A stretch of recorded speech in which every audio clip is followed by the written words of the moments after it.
ચમત્કારી ધ્યાનનું.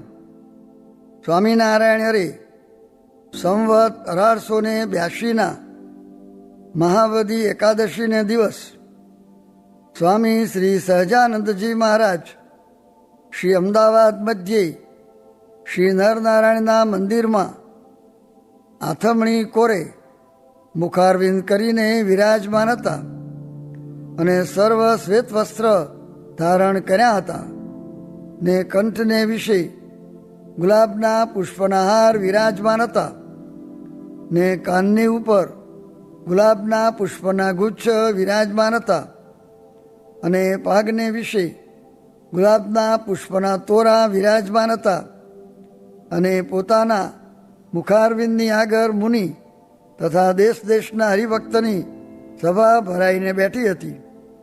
તે સભામાં શ્રીજી મહારાજ અંતરસામી દ્રષ્ટિ કરીને વિરાજમાન હતા.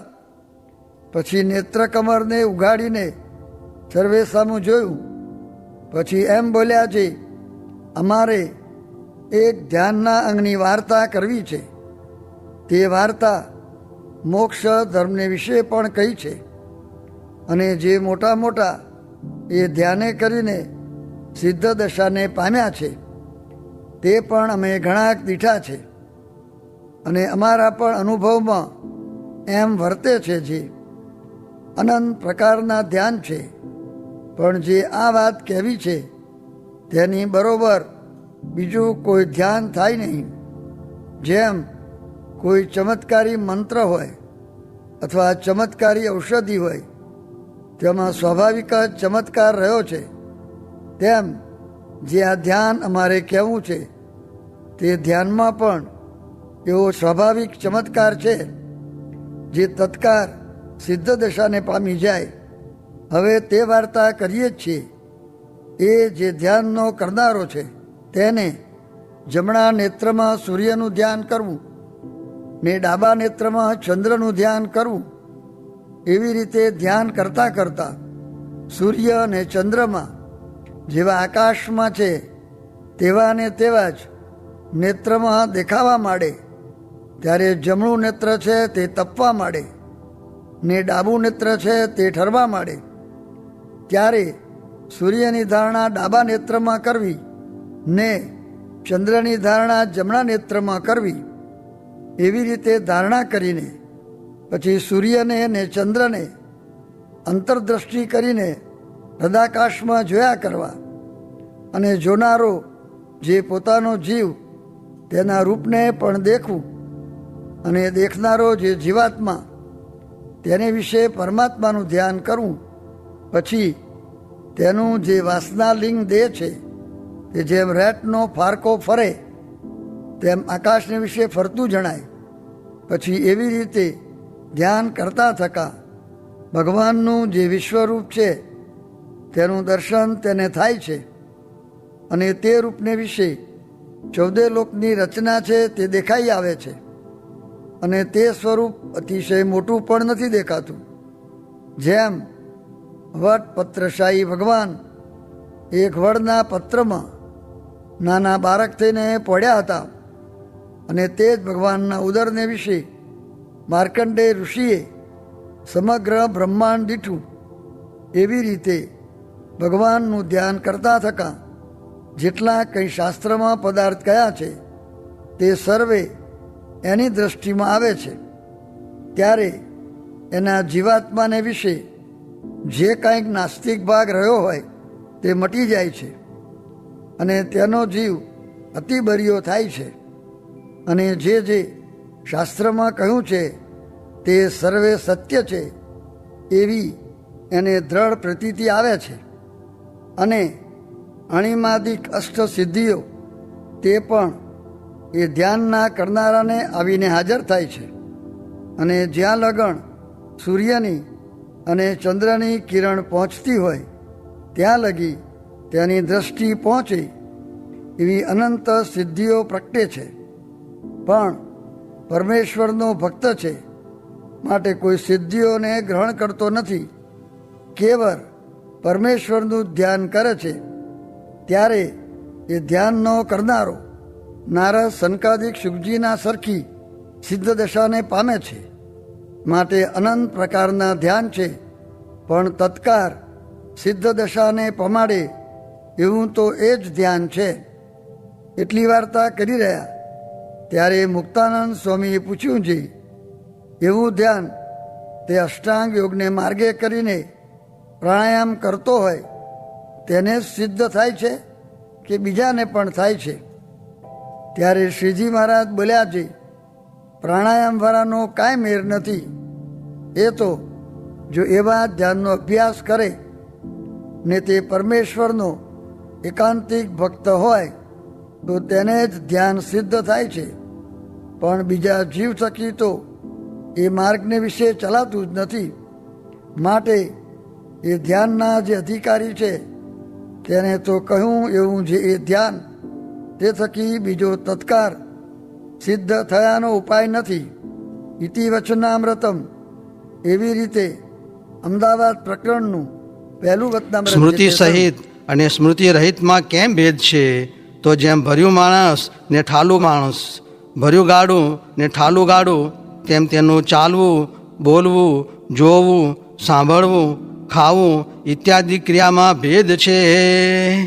સ્વામિનારાયણ રે સ્વામીએ વાત કરી છે, પ્રથમના કરતાં આજ કેટલુંક દેશકાળનું સાનુકૂળ છે ને મોરે તો કટક આવતા, હિમ પડતા, કાળ પડતા, તીડ આવતા ને ચોરને ધાડા પડતા ને તૂટ્યું તે સર્વે ઇત્યું કહેવાય. સ્વામિનારાયણ હરે સ્વામીએ વાત કરી છે, તીર્થને વિશે જળની બુદ્ધિ ન કરવી ને ભગવાનના ભક્તને વિશે જાતિની બુદ્ધિ ન કરવી. મરને ભગવાનનો ભક્ત સ્વપચ હોય તો પણ પોતાના કુટુંબે સહિતનો મોક્ષ કરે છે ને તે વિના 12 ગુણયુક્ત એવો બ્રાહ્મણ છે તો પણ પોતાનો મોક્ષ કરી શકતો નથી. સ્વામિનારાયણ હરે સ્વામીએ વાત કરી છે, આ લોકના હોય તે આ લોકમાં ભળી જાય ને આ લોકના ન હોય ને પરદેશી હોય તે આ લોકમાં ભળે નહીં ને ભળે તો ચિત્તમાં ગુણાતીતમાં ને ધર્મમાં રહીને ભળે ને અહીં આ બધું નિર્ગુણ કરીને બેઠા ત્યારે હવે એ નિર્ગુણનો શો ખપ રહ્યો? માટે જ્ઞાન વૈરાગ્યથી નિષેધ કરી મૂકવું ને કામ, લોભ, માન, સ્વાદ એ આજ્ઞાબાળ જેને વળગ્યા છે તેને બ્રહ્મ રાક્ષસ વળગ્યા છે. સ્વામિનારાયણ હરે સ્વામીએ વાત કરી છે, નિર્વાસનિક સાથે હેત થયું હોય તો તેને ધક્કે મારીને લઈ જાય છે. તે તો સવાસનિકને કેમ જણાય જે મારે હેત થયું છે? ત્યારે બોલ્યા છે, એની આજ્ઞાએ કરીને અથવા પ્રારબ્ધ વશે કરીને છેટું રહેવું પડે તો પણ તેને પાસે રહ્યાની ત્રાણ રહ્યા કરે ને ધક્કા તે શું? તો એના વિષયનું અનેક પ્રકારથી ખંડન કરી નાખે. સ્વામિનારાયણ હરે સ્વામીએ વાત કરી છે, ઝાઝા શબ્દ સાંભળે તો અંગ તૂટી જાય ને બુદ્ધિમાં ભ્રમ થાય, માટે બહુ શબ્દ સાંભળવા નહીં. સ્વામિનારાયણ હરે સ્વામીએ વાત કરી છે, દેશકાળ જોઈને વિચારીને વાત કરવી, પ્રેમને રસ્તે ચાલવું નહીં.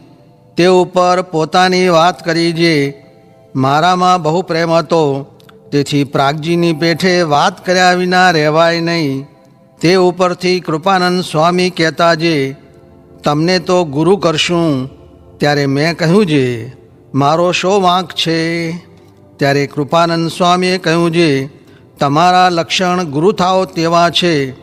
આટલી વાતું કરે, આટલી સેવા કરે, આટલું ભજન કરે તે ગુરુ થયા વિના કેમ રહે?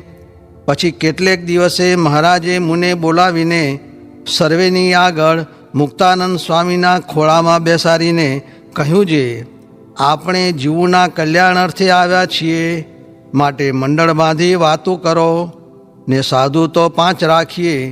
પછી મેં કહ્યું છે, મહારાજ મારાથી મંડળ કેમ ચાલે? ત્યારે મહારાજ કહે છે, સાધુ તો 10 રાખીએ, 25 રાખીએ એમ કહ્યું. ત્યારે હું તો બોલતો રહી ગયો, પણ મહારાજે ગણતા ગણતા છેવટે 300 સાધુ સુધી રાખવાની વાત કરી ને મને જે આજ્ઞા કરે તેમાં વિચારવું. ને આત્માનંદ સ્વામી, કૃપાનંદ સ્વામી, ગોપાળાનંદ સ્વામી તત્કાળ માની લે ને તેમને વચનના અધ્ધર ઝીલનારા કયા છે એ વગેરે ઘણીક વાત કરી ને તે ઉપર મધ્ય પ્રકરણનું 48મું વચનામત વંચાવીને કહ્યું છે, દેહ ધરીને સાધુના ભેળું રહેવું. સ્વામિનારાયણ હરે સ્વામીએ વાત કરી છે, ઘાયલ થઈને ફરતી ડોલું સૂજે નહીં ઘર બહાર રે. એનો અર્થ છે અહીં રહેવાતું નથી ને ઘરમાં પણ ગોઠતું નથી. સ્વામિનારાયણ હરે સ્વામીએ વાત કરી છે, ગયે રાજા જેવો રાજા કરવો છે તે થાશે, ત્યારે પછી 2 કરોડ માણસ આ છે તેથી બીજા ભગવાન ભજશે ને રઘુવીરજી મહારાજ જેવા આચાર્ય કરવા છે. સ્વામિનારાયણ હરે સ્વામીએ વાત કરી છે, એક દિવસ મહારાજે મુને કહ્યું હતું જે ધર્મકુળમાં રઘુવીરજી જેવો કોઈ નથી. તે વાત સાચી. કેમ જે એની રહેણી કે સ્થિતિ તે ક્યાંય ન મળે ને ત્યાગની છટા પણ મહારાજના જેવી જ હતી. એવા હવે નહીં થાય. કદી મહારાજ મોકલે તેની વાત નહીં.